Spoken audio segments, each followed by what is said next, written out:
Chapter 46. Boons granted to Vamana. Om Shri Ganeshaya Namaha. Daksha tells Mudgala, listening to the legends of Ganesha is joy bestowing. So, omniscient one, please narrate the legends of Vamana. Mudgalacharya said, the Muni Kashyapa's eminence was comparable to Prajapati, the creator. Aditi, his first wife, was extremely devout. She bore Kashyapa's sons like Indra and other devas. Kashyapa also, from his second wife Diti, who were sworn enemies of the devas, Daityas. The Daityas were powerful, had acquired boons at different times, and became conceited. They would kill the devas with their prowess. Hence, Vishnu would assume various incarnations to destroy them. When the Daityas were unable to acquire the sovereignty over the most important Swarga as a solution, they took refuge with Shukracharya, who was a skilled statesman. After listening to their woes, the Muni, who was most eminent among the proponents of Vedas, advised them.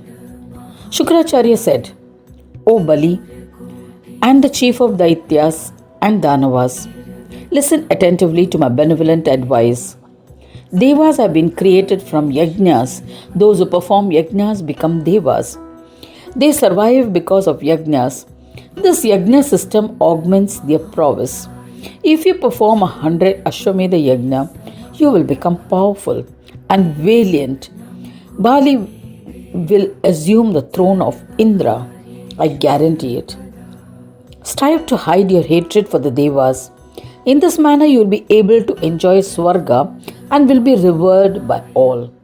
So, O fortunate one, follow my advice. All the Daityas appreciated the advice given by Shukracharya.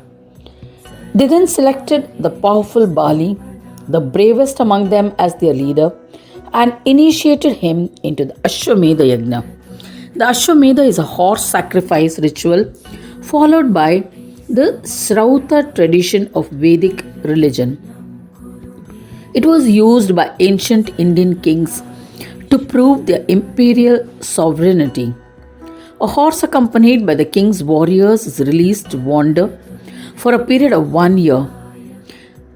In the territory traversed by the horse, any rival could dispute the king's authority by challenging the warriors accompanying it. After 1 year, if no enemy had managed to kill or capture the horse, the animal would be guided back to the king's capital. It would then be sacrificed and the king would be declared as an undisputed sovereign. Bali, the son of Virochana, was an ardent and superior devotee of Vishnu. He was not inclined towards adharma. He possessed asuric attributes. When he performed his first yajna, being the Vishnu devotee, disregarding Ganesha, he meditated on Vishnu at the time of commencement of yajna. When Vignesha became aware of this, he was overjoyed. He said to his assembly, Bali has not performed the puja of Ganesha at the commencement of yajna. Ganesha is the one who is the bestower of enjoyment and emancipation, the one who is omnipotent and bestows siddhis. If one disregards him, he will attain only failure. How can the Daityas achieve siddhis by neglecting Ganesha? How much success can be attained by the grace of Vishnu alone? I shall consume all the oblations or karmas made to the sacrificial yajna fire. I shall not let him attain any merits. Punya. With these words, Vignaraja furiously left his abode and entered into the heart of the king of Devas, Indra. The Brahmins had resolved to perform 100 yajnas. This was the first yajna. Indra was perturbed. Indra realized that he could lose his position as the king of Devas. As a result of performing 100 yajnas, King Bali would become Indra. The destroyed Indra sought refuge with Vishnu. Indra bowed and lauded Vishnu and suggested to Vishnu, the superior among the devas, to destroy the yajnas of Bali. Meanwhile, the mighty Ganesha assumed the form of Kala, the lord of death, and entered and established himself in the heart of Vishnu. Indra explained the misdeeds of Bali to Vishnu. Vishnu comprehended the situation and immediately responded. He said, "O Indra, eons ago Aditi and Kashyapa had performed austere penance to please me. I was pleased with their devotion and had decided to grant them a boon. As a boon, they had asked me with wholehearted devotion to be their son. I had agreed. I shall fulfill that boon now so that I can destroy the yajna being performed by Bali." Lord Vishnu forgot the incredible devotion showered on him by Bali earlier and prepared himself to restrain Bali. Lord Vishnu incarnated as the son of Aditi and Kashyapa. He was born as the son Vamana. On assessing the prowess of Bali, he did not confront Bali. He was dejected. Vishnu asked his father Kashyapa, "O Mahamuni, please suggest a solution to destroy Bali." Kashyapa initiated Vamana into the six-syllabled Sadakshara mantra of Vakratunda. Thereafter, Vamana went to the province of Vidarbha and observed rigorous penance. Daksha, he fasted and continuously contemplated on Ganesha in his heart for 10 years. The severe penance and the japa chanting of the Sadakshara mantra won for him the affection of Ganesha, who manifested near him riding a lion. The Absolute One, the Purana, was four-armed and accompanied by Siddhi and Buddhi. Gajanana Ekadanta was carrying a noose, a goad, and other weapons. The embodied form of Surpakarna Mahodara was smeared with Sindura. He was effulgent like crores of luminous suns. Seeing him, Vamana prostrated with palms joined in reverence. Vamana, the incarnation of Sri Vishnu, lauded him with devotion. Vamana extolled, "O Vignapati, the destroyer of obstacles of the devotees, I bow to you. To the creator of obstacles for the non-devotees, I bow to you. To Sarvesha, Lord of all, to the preserver, to Vakratunda, I bow to you.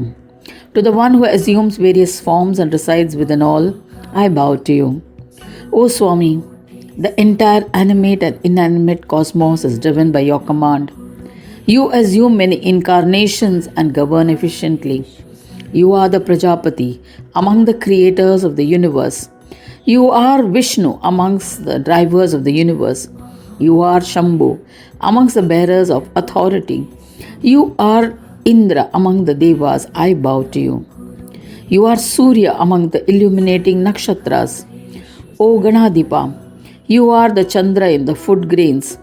As the lord of plants and their growth, the moon pours the nectar of Soma, nectar of the gods, into the world's vegetation, that they may be flourished and that they may nourish others. You are Yama among the controllers, duties of keeping records of the deeds of men and doing justice to them. He is the dispenser of law. You are Varuna among the aquatics. You are Vayu among the gods of wind. You are Kubera among emperors of wealth. You are Agni among one who causes burns. You are Nivritti, lord of the demons among the Rakshasas. The Sesha among the Nagas is your form. You are Shukracharya among yogis. You are Sanat Kumara among Kumaras. There is no doubt about it. You are Skanda, Kartikeya among the chiefs of army. The lion among the beasts is your form. In this manner you assume various forms and are alert to protect the world. You are eternal and the form of yoga. How can anyone be capable of praising you adequately? Even Vedas, Sesha and Vidhi proved incapable of extolling you. I possess limited intellect. How am I to praise you in entirety? O Vignapa, yet I have attempted to extol you with my intellectual capacity. Your mere darshana made me accomplished. My life has been blessed by acquiring the darshan of Gajanana. Blessed are my parents, blessed is my place of worship and my penance. Blessed is a six-syllabled Sadakshara mantra which inspired you to come here. Vamana started dancing in ecstasy of devotion. A thrill spread through his body and tears of joy flowed continuously from his eyes. O Prajapati, at that time, the ecstatic and fortunate Vamana, forgetting his existence, became one with the form of the divine. Seeing his devotees soaked in the flood of loving tears, Paramatma Ganadhisha, the one who loves his devotees, said to Vamana, O Vamana, listen attentively. Ask for what you desire. I am pleased with your penance and devotion. It does not matter even if what you desire is difficult to fulfill. I shall fulfill it. You are indeed blessed as you have the ability to sympathize with another in times of calamity at such a tender age. The Sotra composed by you can grant all wishes. Anyone who reads or narrates it will be blessed with success in all endeavors. It shall grant fulfillment of all his wishes, even if they are difficult to attain. O Mahavishnu, after his death, he will attain liberation in my abode, Swananda. Vamana was content. He bowed to Gajanana and said, O Devesha, Lord of the Devas, if you are pleased, grant me steadfast devotion to you. O Dundi, make it possible for me to subjugate the enemy of Devas, Bali.